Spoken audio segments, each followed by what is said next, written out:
When he made his way out across the vacant lot, dawn was burning off the last of the night. The slightest bit of rain had fallen the night before, creating a mist of fog that crept along the ground.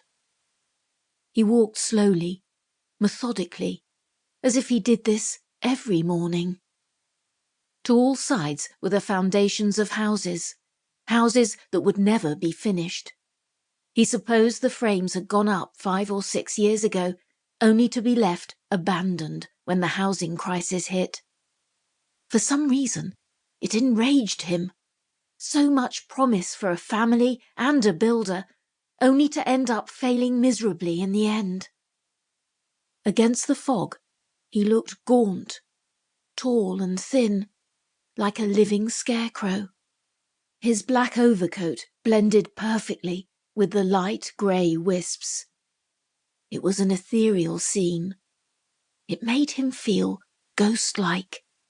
It made him feel legendary, nearly invincible. He felt as if he were a part of the world and it a part of him.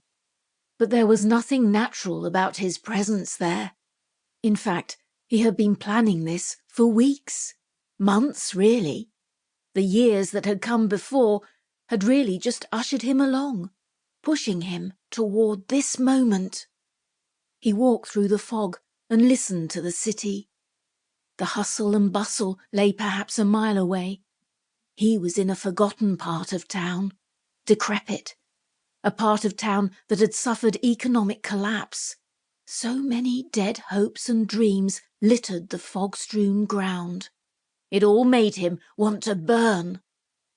Patiently, he waited. He paced back and forth with no real purpose. He walked along the edge of the empty street and then into the construction area among the skeletons of houses that never were. He stalked about, waiting for another figure to show itself in the fog, knowing that the universe would send it to him.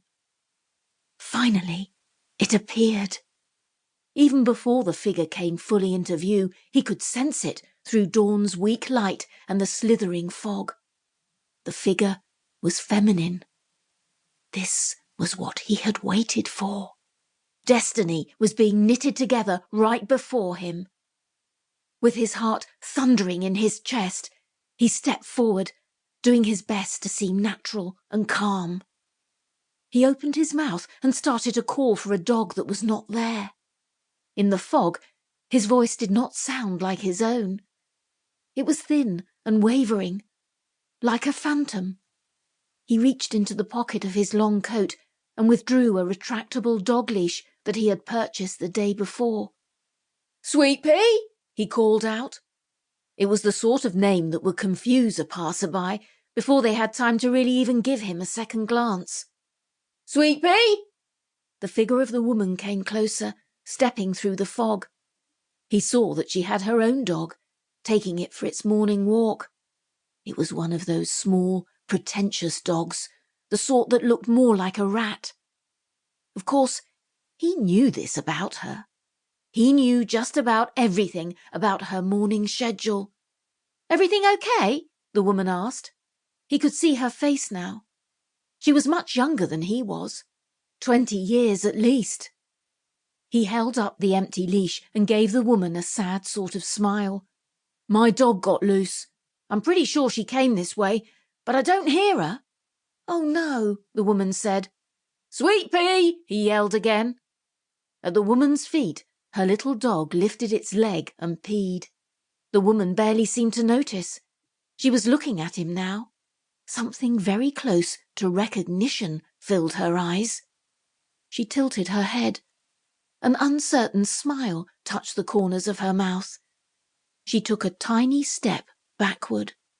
He reached into his other coat pocket and wrapped his hand around the handle of the hammer he had hidden there. He brought it out with a speed that surprised even him. He struck her hard on top of the head with it. The sound it made in the quiet lot, in the blanket of fog, was almost nothing. Thunk! Her eyes went glassy. When she collapsed to the ground, The traces of that small smile were still at the corners of her mouth.